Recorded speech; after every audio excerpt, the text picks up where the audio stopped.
Olá, mais um entrevistado muito importante para o nosso bate-papo de hoje e também um serviço de utilidade pública. Nós vamos conhecer um pouco da história dele, do Giuliano César Lanza, que é fisioterapeuta pela UFMG desde 2001. Ele é pós-graduado em Ciências da Reabilitação e Educação Especial para Autistas. Ele é natural de Sete Lagoas e eu quero agradecer muito o pai do Benício por nos receber aqui e a gente bater um papo. Eu que agradeço a sua presença. Eu e o Benício agradecemos, né? A casa é sua, né? Obrigada. Venha quando quiser. Querido, quando quiser. Eu poderia dizer a você, Giuliano, que existe um divisor de águas entre antes do nascimento do Benício e depois do nascimento do Benício? Com certeza, né? Na verdade, agora eu já te contei, eu e a mãe do Benício, nós nos separamos na gravidez dele. Uhum. E depois que ela teve a guarda dele, naturalmente fica com a mãe nessa fase de amamentação, mas ela começou a perceber algumas coisas diferentes no comportamento dele, né? Ele não tinha muito contato visual, o Benício ele brincava com a rodinha do carrinho para cima, ele tinha muitos interesses diferentes de outras crianças, brincava com tampa de panela em vez de brincar com boneco. E isso são sinais que perceptíveis, realmente uma diferença? Sim, porque a criança autista ela não brinca de forma funcional, né? Aquela forma, né? O carrinho foi feito para deslizar com as rodinhas para baixo, né? Fazer trilha, aquela coisa, subir na parede. E ele não usava o carrinho para poder ficar de forma repetitiva girando aquilo ali, né? Isso é uma característica do autismo, esse apego a coisas repetitivas. Coisas restritas também, por exemplo, alimentação muito seletiva. Sim. Também faz parte, né? Esse apego a uma rotina rígida, sempre gostar das mesmas coisas, sentar sempre no mesmo lugar na mesa, por exemplo, certo. Comer sempre com os mesmos talheres, a mesma marca de biscoito, né? Autistas que preferem coisas só assadas ou só fritas e uma determinada marca, né, de coisa assada ou frita ou cozida. Então, assim, isso é uma característica do autismo. E você começou a observar a partir daí? A partir daí. Na primeira infância, antes dos 3 anos, a gente deve perceber esses sinais, né? Que são transtornos do neurodesenvolvimento. Você tem marcos do desenvolvimento que a criança tem que seguir. Certo. Só que no caso do Benício, ele não balbuciava, ele não falava, ele emitia sons, mas não com a intenção de comunicar. Outra característica que chamou a atenção. Exatamente. Até hoje ele não é verbal. 5% dos autistas não são verbais, né? Ou são minimamente verbais. Certo. Você me disse também, a gente conversando em off, Giuliano, que a maioria de autistas são meninos. A maioria, 1 para cada 50 meninos, das estatísticas mais conservadoras, 1 para 50 e 1 para 250 meninas. Certo. Ou seja, uma quantidade maior. Exatamente. É muito mais prevalente em meninos. E nas meninas, geralmente são mais graves, né? Elas vêm associadas com epilepsia, outros transtornos do movimento também. E tem uma longevidade um pouco diminuída por causa disso. Sim. Tem complicadores maiores que os meninos, né? Ah, certo. As meninas. As meninas. Certo. Gil, com o apoio do poder público, você pretende alavancar um núcleo de autismo na Faculdade UNA em Sete Lagoas. Eu que estou começando a participar disso também, eu gostaria que você falasse para a gente a respeito, com mais propriedade. Certo. A convite do secretário, né, atual de saúde, Dr. Flávio, ele me apresentou para Cristina, que ela é coordenadora dos cursos da área de saúde na UNA, para que fosse feita uma parceria público-privada. A ideia é essa, né? Ele me deixou muito à vontade para poder alavancar essa história com a UNA, né? Esse namoro que ele já vinha tendo com a UNA. Só que a gente ainda não começou a fazer isso por causa da pandemia. Eu fui lá na UNA, conversei com coordenadores lá do curso de psicologia, por exemplo, o Rony, que você conhece, né? O Rony Raj. O pessoal da pedagogia também, a biomedicina, que tem uma colega nossa também, da biomedicina. E a gente está tentando estruturar junto o que a UNA poderia oferecer para que os pais pudessem participar de forma mais efetiva desse caminho, né? Em busca de uma vida menos trabalhosa, né, para a família. E entender mais o autista. Exatamente, compreender melhor. Porque uma coisa, Leila, é você tratar dentro de um consultório fechado, aquele ambiente todo coordenado e preparado para receber a criança. Outra coisa é você lidar com o imprevisível do dia a dia, uma casa que talvez não seja adaptada. Aqui você já viu que eu tenho muitas adaptações, inclusive estratégias de comunicação, né? Eu percebi. Então tem questões sensoriais envolvidas aqui, luzes, a luz baixa, desenhos, murais, né, com a sequência das coisas e a rotina que o Benício vai ter que seguir, para que ele compreenda melhor qual que vai ser a próxima tarefa. O autista, a gente tem que sempre antecipar o que vai fazer com ele. E nesse núcleo, além de falar, claro, da questão da saúde e tudo, mas vocês também vão ensinar ou vão repassar essas experiências e vivências? Exatamente, essas estratégias, né? De antecipar o que você vai fazer com o autista. Eu vou sair para o supermercado, você mostra a foto do supermercado, o que nós vamos encontrar lá?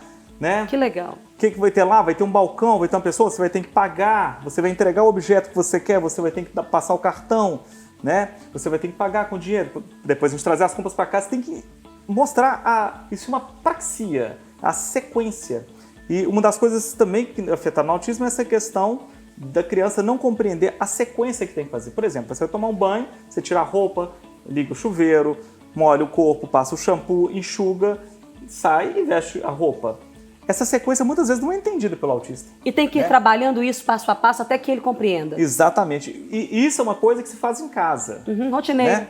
Uma coisa rotineira. E os pais têm que aprender a fazer isso. Entendi. Muitas vezes os pais falam assim, não, meu filho não gosta de tomar banho. Mas o menino não entendeu que para tomar banho ele vai ter que tirar a roupa primeiro. Muitas vezes entra até no chuveiro de roupa. Entendi. Então, assim, essas coisas que parecem simples pra gente, que qualquer criança aprende por imitação, e o autista não consegue aprender por imitação, e uma das teorias que tentam explicar o autismo é essa questão de eles não terem neurônios espelho de quantidade suficiente para poder entender o outro. Para poder entender a expressão do outro, codificar a mímica facial, o gesto que o outro... Eu falo muito gesticulando, inclusive. Né? Isso é uma forma de comunicar. Claro. Mas no autismo... A base do autismo é a deficiência na comunicação social.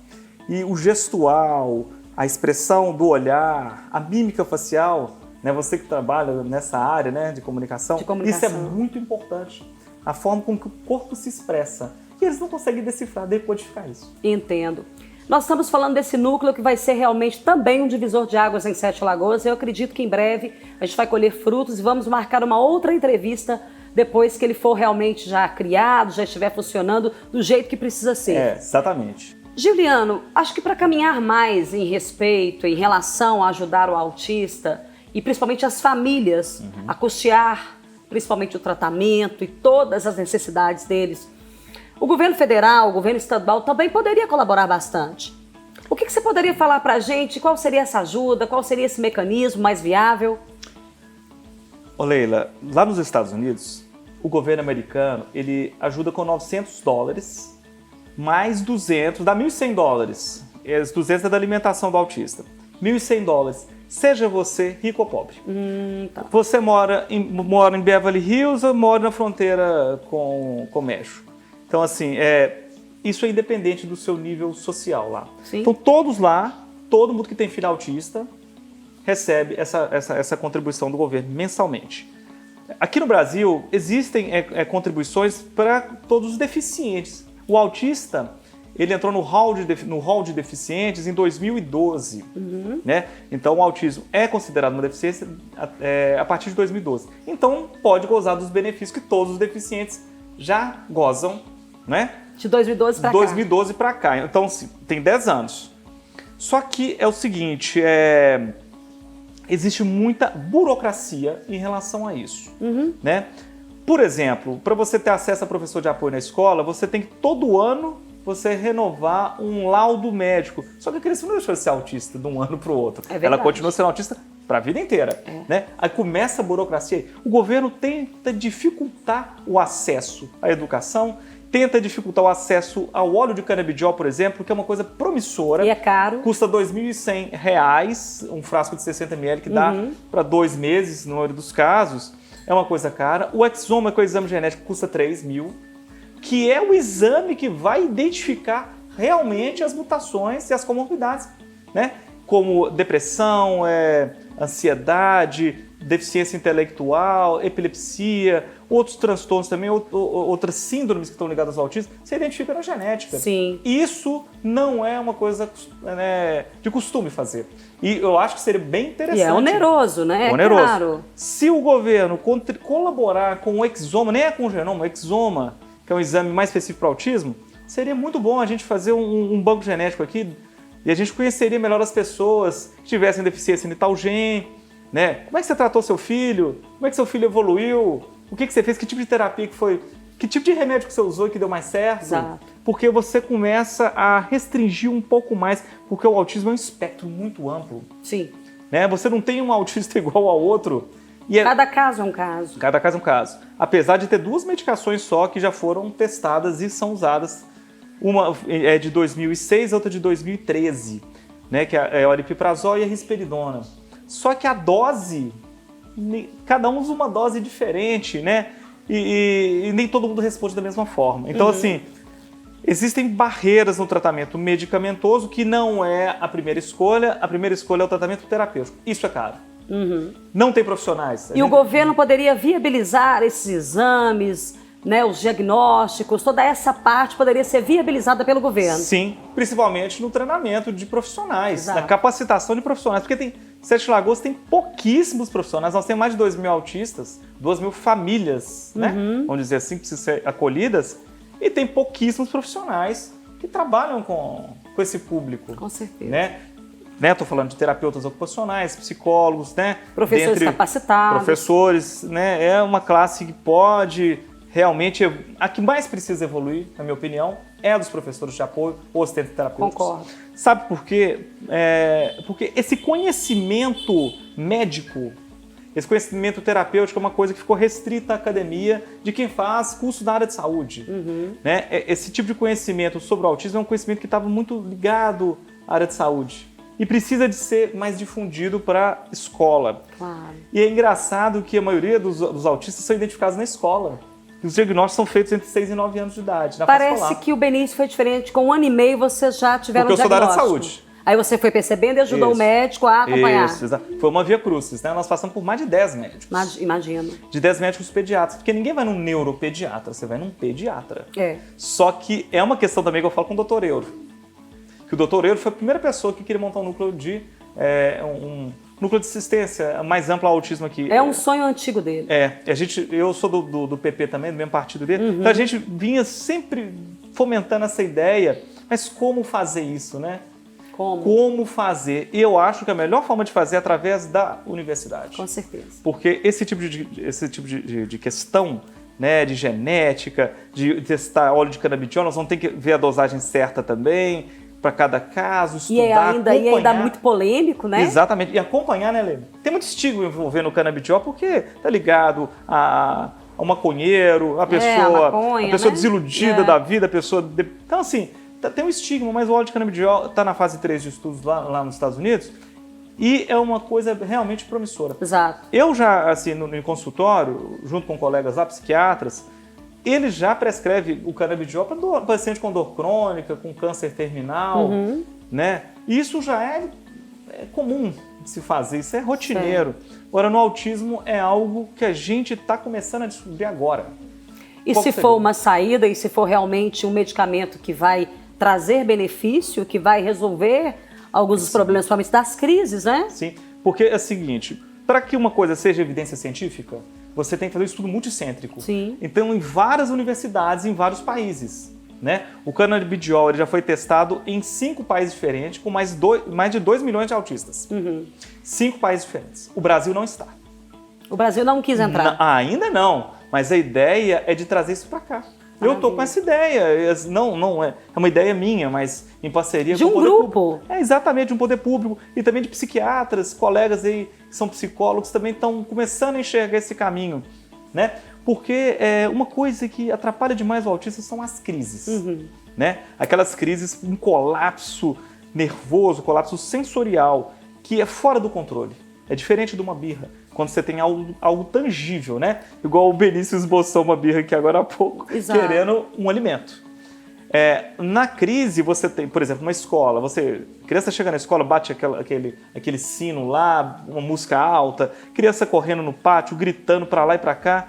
Isso desorganiza toda criança, o autista. Entendo. Ou ele entra antes dos colegas, ou ele entra depois dos colegas. Sim. Né? Então, assim, tem toda uma estratégia para você fazer. Esse colapso sensorial, eu já experimentei isso pela minha vida pessoal, uma viagem de trem com o Benício. Eu nunca tinha viajado de trem. E aquilo tudo para ele era uma novidade.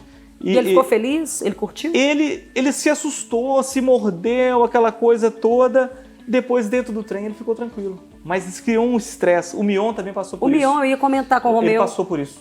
O Mion passou por isso também. Parece que foi uma viagem nos Alpes Suíços também. O Romeu teve uma crise também sensorial. Isso é fora do controle. Sim. E o adolescente, ele sofre muito com isso porque ele é mais forte também, ele se bate e se morde, aquela coisa toda. Uma criança, você consegue controlar ela. É verdade. Você pega no colo, você leva para dentro do carro, você não fica constrangido. Muitos pais deixam de sair com a criança autista, com o adolescente autista, porque tem medo do constrangimento, do julgamento das pessoas. Né? Esse também é um problema que a gente tem. Uhum. Então, esse centro que a gente está, né, de abordagem do autismo, centro de convivência, vamos dizer assim, para os pais também. Claro. Proporcionar essa troca de experiências. Isso seria muito de informações. Importante. Eu acho que isso seria muito importante. Isso acontece na PAI. Né? Essa vivência ali, essa troca.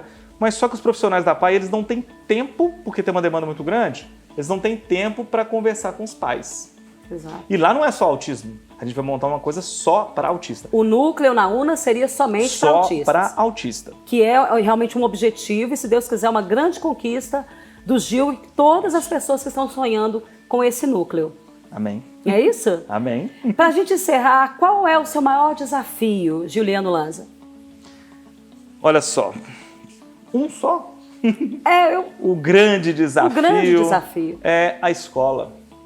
Eu acho que proporcionar uma educação realmente democrática, que seja para todos, não para a maioria que a gente está falando, para todos, uma educação que consiga contemplar não só as habilidades acadêmicas, mas a convivência, o respeito, princípios éticos, ali, valores, você colocar isso dentro daquele ambiente escolar, que na verdade é um ambiente que a criança mais frequenta, aquele ambiente, né? Não é questão que é obrigação da escola fazer a inclusão. As escolas não fazem a inclusão do jeito que deveriam. Não fazem. Não fazem, o fato é esse. Então, o grande desafio que eu tenho hoje é com a escola. Certo. E eu acho que a maioria dos pais também tem essa questão. Não só dos pais que têm criança com autismo. Que tem filhos neurotípicos, inclusive, que não conseguem encontrar uma escola que atendam essa necessidade, essa expectativa. Exatamente. Né? Essa expectativa, na verdade. Que bacana. Né? Muito bem. Agora, para a gente fechar, eu gostaria de entregar a você. Eu trouxe um para você, trouxe um para o Benício. Benício, vem cá para você ver. Olha, esse encarte maravilhoso. Olha. Você é de Sete Lagoas, o Benício Sim. é de Sete Lagoas. E olha, tudo de lindo, os lugares lindos, Sim. a culinária, as informações Sim. de Sete Lagoas estão aqui nesse encarte. E é um presente que eu trouxe para você. Muito obrigado, tá? minha querida. Muito obrigado. Para a gente fechar essa entrevista, já que você carinhosamente falou para a gente, assim, abriu as portas de casa e falou de algo assim tão particular e tão especial, que é a sua convivência, o seu amor e a sua dedicação com Benício Lanza. Eu quero te agradecer muito. Imagina. Eu que sou muito agradecido dele, porque é uma oportunidade que a gente tem para poder difundir alguns tabus, né? Essas questões da escola, tem outras questões da sexualidade. Dos tratamentos. Os tratamentos, a questão da sexualidade no adolescente autista, existem muitos mitos e muitos tabus também, que é uma... Outra eu acho história, que daria outra pauta. Né? É uma pauta muito longa falar disso. A gente vai voltar a fazer outras. Né? Mas eu sou muito agradecido. A gente já se conhece já tem um tempo. É. A gente não teve a oportunidade de conversar dessa forma, né? Mais espontânea. Exatamente. Ainda. Nós nos encontramos no momento do Arte Brasil, no momento cultural, Sim. onde o Benício nem tinha nascido ainda, né? E ele fazia o Gil fazia os roteiros para eu apresentar no palco. E dali eu já conheço o Gil. Então eu me lembro dessa história desde o início, né? E quando eu falo do amor e da dedicação, eu posso falar com propriedade, porque realmente é isso. A gente ama muito. Eu amo muito Benício. Isso aí é minha razão. Isso é fato. Isso é minha razão. Isso é lindo. Né? Obrigado. E todos os pais e mães. Obrigado. Boa sorte, obrigada.